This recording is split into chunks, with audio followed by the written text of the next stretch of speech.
crowds gathered early. Scoot back a little bit more. 1, 2, 3. To witness a homecoming. Watch your feet, watch your feet. Of 2 Blue Spring locals. All right, we're going to swing around. 1, 2, 3.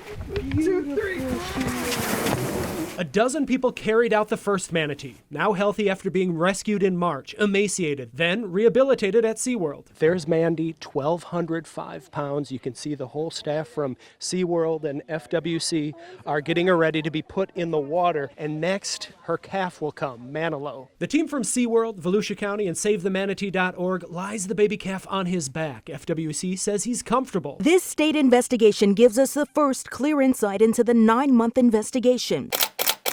Undercover Orange County deputies and agents capturing every move of dozens of alleged drug dealers and their associates as they flew into Orlando International Airport, dragging suitcases lined with drugs and tracking them back to trap houses throughout Orange County, where the drug operations were run in the middle of neighborhoods. They're putting together the case this whole time, so when it comes time to drop charges on these guys, they've got a mountain of evidence. More than 30 people have been arrested and charged under the state racketeering and conspiracy statute, meaning investigators believe the gangs were running a criminal enterprise.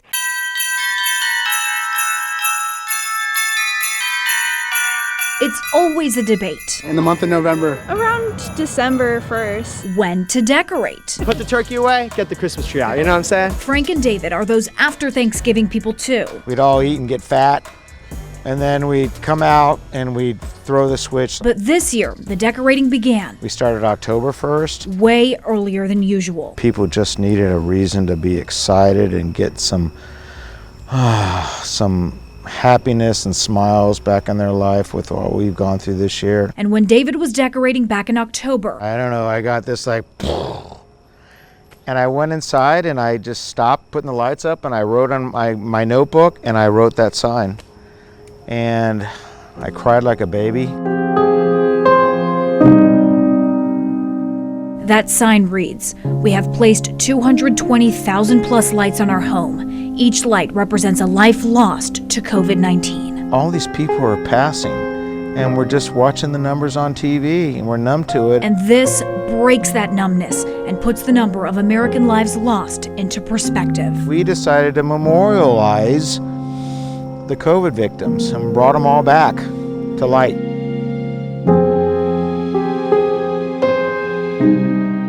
David and Frank unveiled the display when the U.S. recorded 220,000 coronavirus deaths in late October. But as the days pass, unfortunately, so do more people. We keep adding. A few weeks back, David and Frank say a woman came to tell them how appreciative she was of the display because her mom was trying so hard to fight off the virus. And then she came back 2 days later and she came up our driveway and said, "Mom passed." It tore at their hearts, but that woman told them their display was helping her heal. And while there's so much sadness behind every bulb, David and Frank are accomplishing their initial mission. Everybody was craving to smile, to make them fulfill that gap we feel inside. And even behind these little masks lie those smiles. It makes me so happy. Just love it so much. There's no doubt it's been a tough year. Scientists are predicting by the end of 2020, more than 320,000 Americans will have died from this unforgiving virus. People will remember because we say never forget them. And we don't forget tragedies. We don't forget Pulse. We don't forget 9/11. We don't forget any of that. And maybe they won't forget this. We memorialized it. And tonight, the memory of our country's coronavirus victims. They're represented in a little light. Shine bright on this Central Florida front yard. In Orlando, I'm Alexa Lorenzo. 1, 2. Ruben Saldana 1, 2, duck 2. has had a challenging life. In and out of prison. Pivot out. I was a gang leader. Since he was 16 years old. Now 44, he was hoping to cast his first vote ever. My voice matters. In the 2020 general election. But now he's not so sure. And the people want formerly incarcerated individuals to vote. This is what the people voted for. Can I just ask you if you've seen this before? Have you ever seen this website? Hey, have you seen this interactive map? I'm showing people what the Florida Department of Health is calling its COVID-19 dashboard, which you can find on our website, WFTV.com.